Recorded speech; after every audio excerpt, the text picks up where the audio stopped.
ஒரு சிறிய கிராமத்தில் ரவி என்ற சிறுவன் வாழ்ந்தான். அவன் மிகவும் புத்திசாலி. ஆனால் ஒரு பெரிய பிரச்சனை இருந்தது.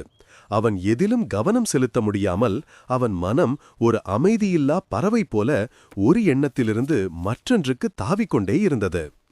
படிக்க முயன்றாலே அவன் விளையாட்டையோ தொலைபேசியையோ நினைத்து விடுவான். அவனுடைய தந்தை எப்போதும் அவனிடம் சொல்கிறார், மகனே, உன் மனம் ஒரு கட்டுப்பாடற்ற குதிரை மாதிரி. அதை அடக்காவிட்டால் அது உன்னை தவறான பாதையில் இழுத்து சென்றுவிடும். ஆனால் அதை ஒழுக்கத்தில் வைத்தால் அது உன்னை எந்த இடத்துக்கும் அழைத்துச் செல்லும். ஆனால் ரவி அதை ஒருபோதும் சீரியஸாக எடுத்துக்கொள்ளவில்லை. ஒரு நாள் அந்த கிராமத்துக்கு புகழ்பெற்ற போதகர் ஒருவர் வந்தார். இளம் மாணவர்களை வெற்றி பெற வழிநடத்துவதில் அவர் பிரபலமானவர்.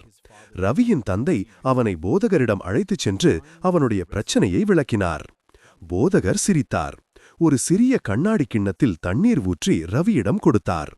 அதை பிடித்துக்கொண்டு பக்கத்தில் உள்ள ஒரு தோட்டத்தை முழுதாக சுற்றி வா. ஆனால் ஒரு துளி தண்ணீர் கூட சிந்தக்கூடாது என்றார்.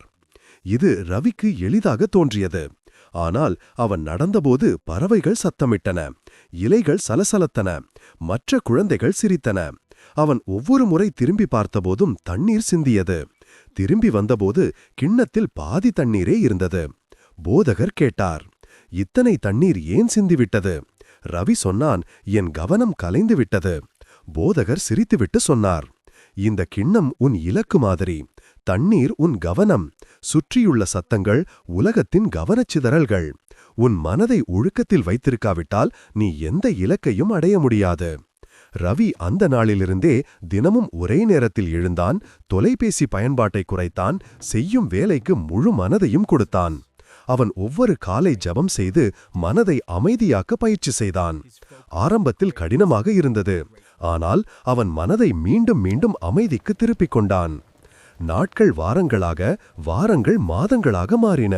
ரவியின் நினைவுத்திறன் மற்றும் மதிப்பெண்கள் அனைத்தும் உயர்ந்தன.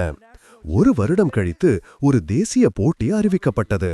கடினமான கேள்விகளை குறுகிய நேரத்தில் தீர்க்க வேண்டிய போட்டி. ரவி கலந்து கொண்டான். பலர் பதற்றமடைந்தனர். ஆனால் அவன் அமைதியாக இருந்தான். போதகர் கற்றுக் கொடுத்தது போல் அவன் ஒவ்வொரு கேள்வியிலும் கவனம் செலுத்தினான். முடிவுகள் வந்தபோது ரவி வெற்றியாளனாக அறிவிக்கப்பட்டான். அனைவரும் உற்சாகமாக கைத்தட்டினர். போதகர் பெருமையுடன் சிரித்தார். அன்று அவன் நிரூபித்தான், ஒழுக்கமான மனம் என்பது திறமை, அதிர்ஷ்டம் அல்லது புத்திசாலித்தனத்தை விட வலிமையானது. அந்த நாளிலிருந்தே அவன் கிராமம் முழுவதும் தன் மனதை வென்ற சிறுவன் என அழைக்கப்பட்டான். இன்று உனக்குள் சிறிதளவு ஊக்கம் உருவாகியிருந்தால் அதை இழக்காதே. நம்பிக்கையையும் ஞானத்தையும் பெற்றுக்கொள்ள இயேசுவுடன் சேர்ந்து பயணிக்க கற்றுக்கொள்வோம்.